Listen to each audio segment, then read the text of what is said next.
ओम श्रीमान महागणाधिपतये नमो नमः। ओम वाणी हिरण्यगर्भाय नमो नमः।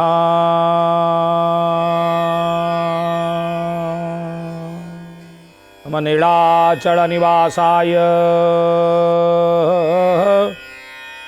नित्याय परमात्मने बलभद्र सुभद्राभ्यां जगन्नाथाय ते नमः। जय जय जगन्नाथ, जय जय जगन्नाथ, जय जय जगन्नाथ। कालिया शांतंकर श्री चरणारविंद जुगलरे परम पवित्र पुरुषोत्तम मास मलमासर महाप्रभुंक चरणारविंद जुगलरे अनंत कोटि दंडवत प्रणाम। जनंकु विष्णु प्रायमणे नमई तहांक चरणे तुंडे बोलई हरि हरि भो जगन्नाथ दैतारी जनता जनार्दन आपण मानंक चरणारविंद जुगलरे यकिंचनर कोटि दंडवत जुहार, कोटि दंडवत जुहार। षष्ठाध्याय सुत उवाच दिने वाल्मीकि तपोधन तागृहे कले आगमन। दक्षिण राजा कृत्य कृत्य साष्टांगे कला प्रणिपात। मुनि की सत्कार करिला स्वस्ते पाद धोई देला। कहि विनयी वचन हे मुनि आज मो सुदिन। आज मो जन्म मंगल देखिली श्रीपाद कमल। आज मु होइली तपुत पितृपुरुष हेले मुक्त।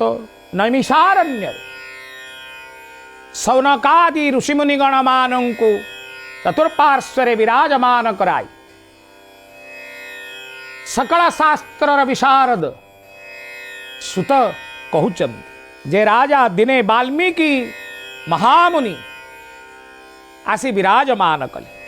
राजा वाल्मीकि मुनि को देखी कृत्यकृत्य हो गले। साधु संत मुनि महर्षि ब्राह्मण देवता को दर्शन द्वारा मनुष्यर समस्त पाप खंडन होता है केवल दर्शन मात्र। तेणु राजा चिंता करुछंती कले आज वाल्मीकि ऋषिंकर चरणारविंदरे प्रणाम करुछंती। नमस्कार करी मुंडिया मारी प्रार्थना करुछंती हे ऋषिवर आपण को आज मु दर्शन करी मु कृत्यकृत्य हो गली। मोर पितृपुरुषादि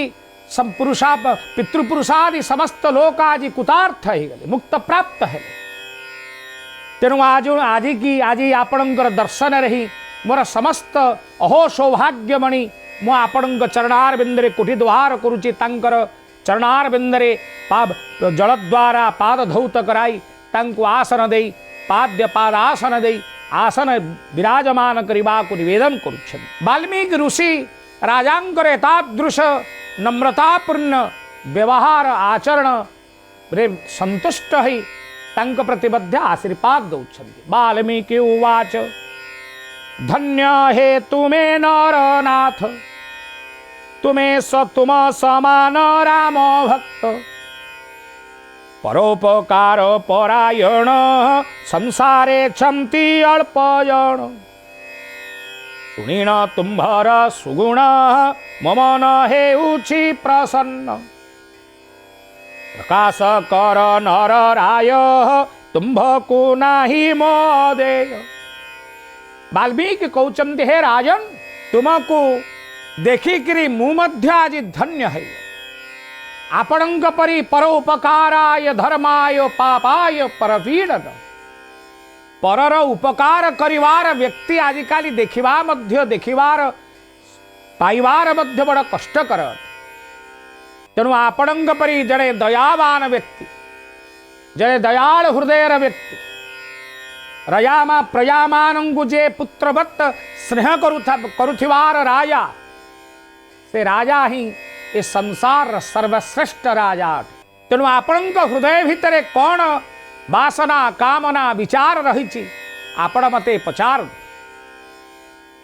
भमुनि दयारु तुम्भर नहीं अभाव किछि मोर किंतु संदेह एक मोर हृदय करिछि अधिकार। हे वाल्मीकि ऋषि आप मोर कौन सी प्रकार अभिलाष मो हृदय भीतर नहीं, कौन सी मनस्कामना मो मन भीतर नहीं कि कौन सी स्वार्थ पे मो आपणंग पाखरे मध्य एटी उपनीत हैनी मथना। हे ऋषिवर शुणन्तु कहूछि विस्तारी दिने मु गली मृग मारी करिली पान पसी जले शोइली जाई बट मूले से बट वृक्ष एक सुक मौने शुणहि पढ़े श्लोक। कहले हे ऋषिवर मु तो मृगया करबा पे जाई पड़ेली अभयारण्य भितरे प्रवेश करिली एवं जेतबळे मृगया न करि पारी जेतबळे मु पानी मुंदे शोष करिछि एवं जल मुंदे पी देई मु गोटे बटवृक्ष मूल जाई आश्रय नेछि। से बटवृक्ष मूल उपरे गोटे सुखदेव थांती गोटे शुआ पक्षी बसी थाए एवं से शुआ पक्षी सदा सर्वदा श्लोक आवृत्ति मध्य करुथांती एवं एतत् प्रकार शुक पक्षीर मुखारविंदरे संस्कृत रे श्लोकावृत्ति श्रवण करी मु आश्चर्य है। जे मूढ़ मुख ऐश्वर्यर मत होइण सबु काल अतीत कथा नाही चिंते से सबु तरिवे के मंते मने मो घोटी अछि संदेह से लागी दुख मसह्य। कले ये संसार रे जेते मनुष्य रहिचंती से अतीत कथा को चिंता मध्य करूना।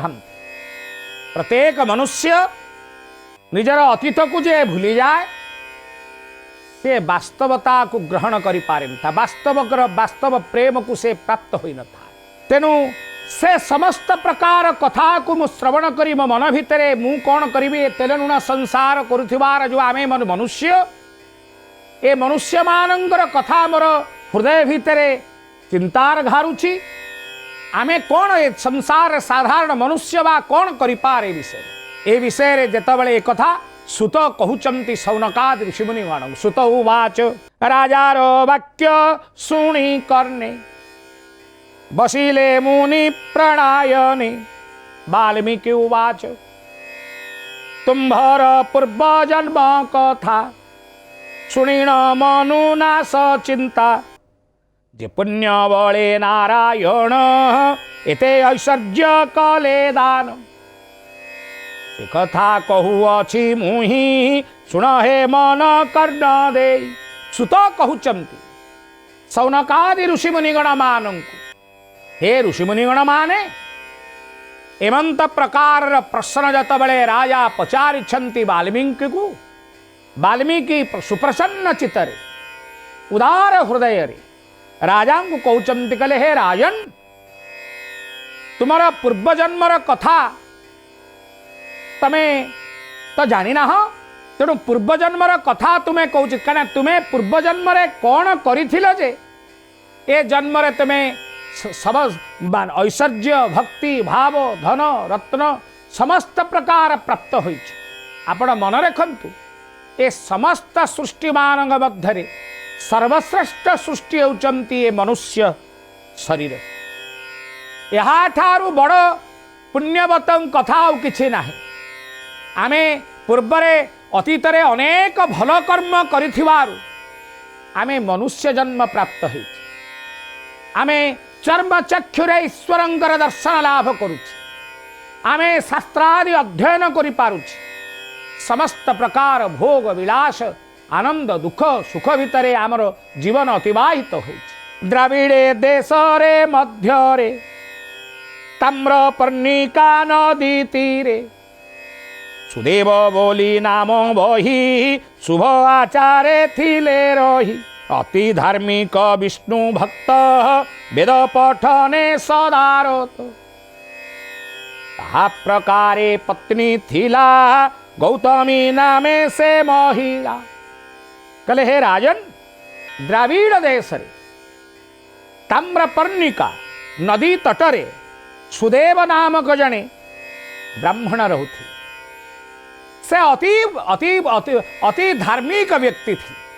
वेद वेदांत उपनिषद पुराण साहित्य निजे अध्ययन करुथिले एवं अन्य से वेद वेदांत उपनिषदर महान वाक्य को उपदेश को मानव समाजर कल्याण उद्देश्य से लोकमानंकर सम्मुखरे उपस्थापन करुथिले एवं जहा फलरे लोकमानंकर कल्याण अनुष्ठित होता। वेद वेदांत पुराण आज आम मल पुराण श्रवण करुछे, यह आमर पूर्वजन्मर सुकृतरु ही आम श्रवण करुछे एवं पूर्वजन्म रे आमर किछि भल कर्म करिथिबारु ही आमे पितृमातृंकर आशीर्वाद थिबारु ही आमे आज ए कथा निजर स्वगृह रे बसिकरी आमे ए पवित्र अधिमास पुरुषोत्तम मास बलमासर महात्म्य को श्रवण करिवार जो आमे सौभाग्य प्राप्त होइछे, ताहा केवल आमर अतीत जन्म आमर पूर्व जन्मर भाग्य ही अटे। एवं सुदेव नामक जो महान व्यक्ति तांकर धर्मपत्नी तांकर नाम गौतमी थी। से मध्य तदनुरूप जेपरी स्वामी सेपरी मध्य तांकर स्त्री अटन। ताहांकर पुत्र संतान टिए हेला नाही। ये समस्त कार्य थाई मध्य कहना प्रत्येक मनुष्य जन्म लाभ करी थाए, यौवनत्व प्राप्त होई थाए। यौवनत्व प्राप्त होई भगवान प्रजापति ब्रह्मा को मध्य सृष्टि करिछंती। हे ब्रह्मान, तुम्हें ए संसार रे मु तुमको सृष्टि करिछि कोथि पाई ना तमे प्रजा सृष्टि कर। प्रजापति ब्रह्मांकर यह तांकर एकमात्र लक्ष्य एवं प्रत्येक जतबले विवाह वैवाहिक जीवन आमर आरंभ हुए प्रत्येक स्वामी प्रत्येक स्त्री से गोटे संतान तांकर आशा रे समस्तंकर गोटे आशा थाए संतान प्राप्त हवा।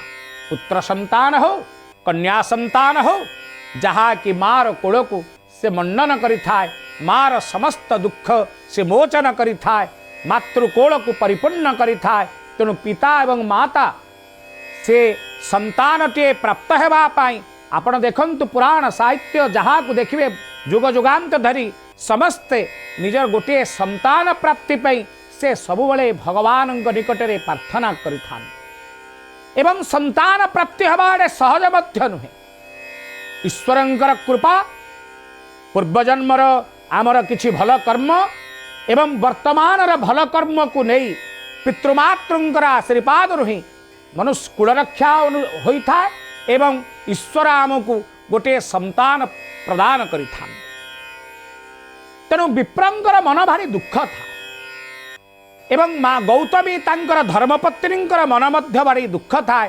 सबु भगवान आमको देइछंती गोटे संतान देई नांती आकु भोग करिवो कि ए घर ए द्वार ए संसार ए जेते जहा आमे करिछे यार भोग करिवो कार उत्तराधिकारी की आमर जीवन गला परे आमको तिल तर्पण टिके देई आमको संतुष्ट करिवो कि पुत नामक नक्करु आमको उद्धार करिवो कि। तो ए प्रकार विचार करी तांको मन भीतर बड़ दुख थाए। ये स्वाभाविक कथा। तेणु स्वामी एवं स्त्री दुई जनक अंतर भीतर यह दुख था। एकदा बसी पत्नी पासे विषाद संताप मानसे देखिले नाही पुत्र सुख से लागी मने बड़ दुख। तेने स्वामी स्त्री बसचंती कथोपकथन होचंती कहउचंती हयो कौन करिबा भगवान तो आमको सबू देले गोटे संतान देले नहीं मन भितर बड़ दुख जागृत होछि। जेतबेले स्वामी स्त्री एवं स्त्री भितर एपरी कथा होई स्त्री मन हृदय भितर एपरी दुख जात हला स्वामीर मन मध्य दुखरे जर्जरित हला। स्त्री कहउचंती दुख निर्जर्जर स्वामी प्राण सेवाळार तन देखिण बहुत आश्वासना देही कहिला बुझाई सुझाई। हे नाथ तुम्हें सुपंडित सोचना नुहाई उचित पुण्य हुआ स्वर्ग लाभ पुत्र प्राप्तिर की वाहेव से दिने बंधु नारायण जदि न दियंती संतान। स्त्री कहते तमें कहीं दुख करुच संतान टे नाई मिली तमें कहीं तमें जो कर्म करिच तमें स्वर्ग सुख लाभ कर तमें वैकुंठपुर लाभ कर तेणु तमें तम परी धीसंपन्न व्यक्ति पंडित व्यक्ति विद्वान व्यक्ति समस्त कथा जानिवार व्यक्ति एपरी दुख एपरी सोचना करिवा ठीक नुहे। यदि भगवानंकर कृपा हबो ईश्वरंकर कृपा हबो तेबे ताहा जे कि संभव को असंभव करंती असंभव को मध्य संभव करंती। तेणु से ही चाहिए नारायण ही चाहिए ये समस्त दुखरु से आमको उद्धार करिवे। तेबे कि आंभे पुत्र सुख पाई की पारिला भावी देख सुनीण पत्नीर ए वाणी आनंद मने दिव्यमणि। स्त्रीर एपंत प्रकार कथा श्रवण करी स्वामी बड़ संतोष लाभ कले। संतोष्ट एव पुरुषस्य परम निधानम। मनुष्य यदि प्रत्येक कार्य करिथाय प्रत्येक कर्म करिथाय किंतु तार हृदय भीतर यदि संतुष्टि भाव न आसिला आमे जेकोसी कार्य कले मध्य प्रत्येक कार्य आमे तेल लुण संसार भितरे बांधी होइथिबार मनुष्य आमे भगवान आमको रात्र पाइबाटू शोइला पर्यंत भगवान आमको सबकिछि प्रदान करिसेंति कोन न देइसेंति भगवान। तेणु भगवान सबकिछि देइकिरी जदि आमे असंतुष्टि प्रकाश कले आजिकाली दुनिया रे संतुष्टि पुरुष संतोष लाभ करिथिबा पुरुष देखिबा बड़ विरल कारण भगवान आमको सबकिछि देइछन किंतु आमे सबु प्राप्त होई आम मन सब बड़े असंतुष्ट।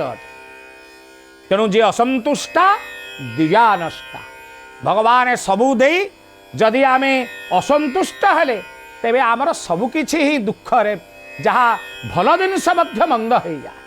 सुनीण पत्नीर ए वाणी आनंद मने दिव्यमणि ध्यान करीण दामोदर आरंभ कला तप घोर 4000 वर्ष गला देवंक मने भय हेला। एक कथा श्रवण करी स्वामी तपस्या कले पुत्र संतान प्राप्त निमंते तपस्या कले 4000 वर्ष पर्यंत से तपस्या कले। आपण कहे मनुष्य 4000 वर्ष बंचिला किपरि ना सत्य जुगर लोक माने हजार हजार वर्ष पर्यंत जीवित रहते। तेणु भगवान जेतबले ब्राह्मण तपस्या करुछंती एवं तपस्या रे समस्त देवता माने मध्य तांकर तपस्या देखी बड़ आश्चर्य हेले स्वयं नारायण आविर्भाव होछंती। बहुत काल परे पुणी संतुष्ट हेले चक्रपाणी आरोही गरुड़ पृष्ठ रे मिलिले तार सम्मुख रे। ईश्वर प्राप्ति कोणाडे सहज जिनिष होइछि कि ईश्वर प्राप्ति एडे सहज जिनिष नुहे। भगवान को डाकी डाकी डाकी डाकी जेतले तंटी सुखी जीव जीवन जेतबले नासाग्र भितर प्रवेश करिवो सेतबले ही भगवान श्रवण करिथान। एडे सहजरे से धरा दियंती ना भक्त को कसटी पथर रे कसी कसी कसी कसी करी से ही ग्रहण करिथान। भगवान एतरे जानिले निजे गरुड़ पृष्ठ रे विराजमान करी आसी तांकर सम्मुख भागरे दंडायमान उपस्थित हेले। तोहर चरणे शरण भोनाथ करु तु कारण तु नाथ परम दयालु दुखी जनक दुख हरू कियबा करिबी मुस्तुति सहजे नर मूढ़मति। जेतबले भगवान को सम्मुख भागरे देखि देइचंती ए चर्म चक्षु तांकर भगवान पड़ी जाइछि से प्रणाम करुछंती प्रभु आपण को देखिकरी मोर समस्त दुख मोचन हो गला। मु कौन स्तुति आपण को करिवि कि ध्यान आपण का आगे मु पाठ करिवि। तेणु मो पाखरे किछि प्रभु नाई आपण को देखिकरी ही मो मन संतुष्ट हो गला। शुणिण विप्रर एवाणी दयावहीन चक्रपाणी भाग चाहूछ केहू बर देवी मु निजर निकर भगवान तापर संतुष्ट हेले भगवान को मागिले किछि मिले ना भगवान सबू जानती अंतर्यामी से हृदयर समस्त वार्ता को भगवान जानी पारती तेणु से अंतर्यामी अटंती आपण जानी परिबेनी मु जानी परिबिनी किंतु ईश्वर समस्तंकर हृदयर वार्ता को ठीक भाव रे जानी था कहले कौन बर मागुछ बर माग कौन तमर मनरे मनवांछा अछि मु समस्त मनवांछा परिपूर्ण करी ब्राह्मण कहउचंती सुदेव उवाच संतान विना गृह शून्य से इच्छा करम पुराण शुणी ब्राह्मण दिन वाणी हसी भाषंती चक्रपाणी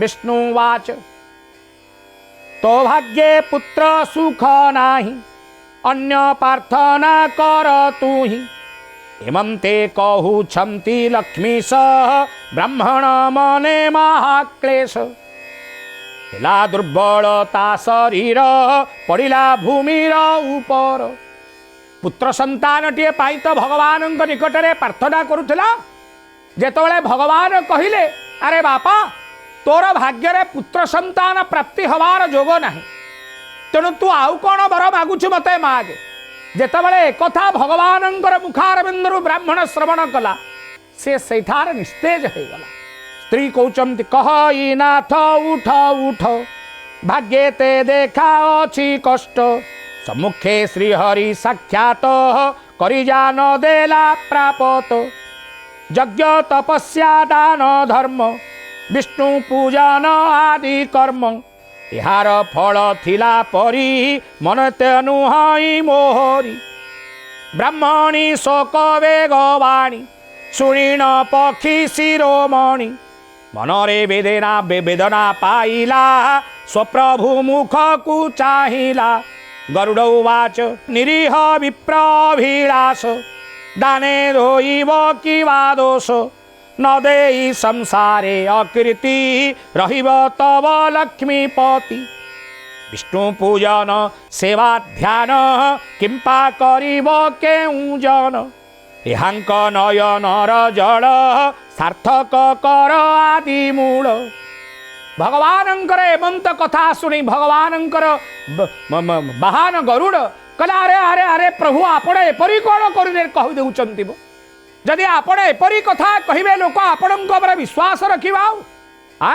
ना ना ना तार दुख मोचन करने को ही आपणकर पड़ो विष्णुवाच भगवान गरुड़ंकर प्रार्थना शुणी भगवान विष्णु कहते कहिले अल्पे हसी हसी मनरे गरुड़ प्रशंसी मु बड़ दुखित हुई भाग्य रे नाही बोली कही एबे मो कथा कर हेना पुराह विप्रर कामना शुणी सानंदे खटा बर देवा कु कले स्थिर से खगपति पद तले मो मन रहु सुनिश्चले नारायणमयि श्री पद्मपुराणक्त पुरुषोत्तम महात्म्य नाम षष्ठाध्याय बोल कृष्णानंद मुकुंद मुरारे वामन माधव गोविंदम श्रीधर केशव राघव विष्णु लक्ष्मीनायक नरसिंहम।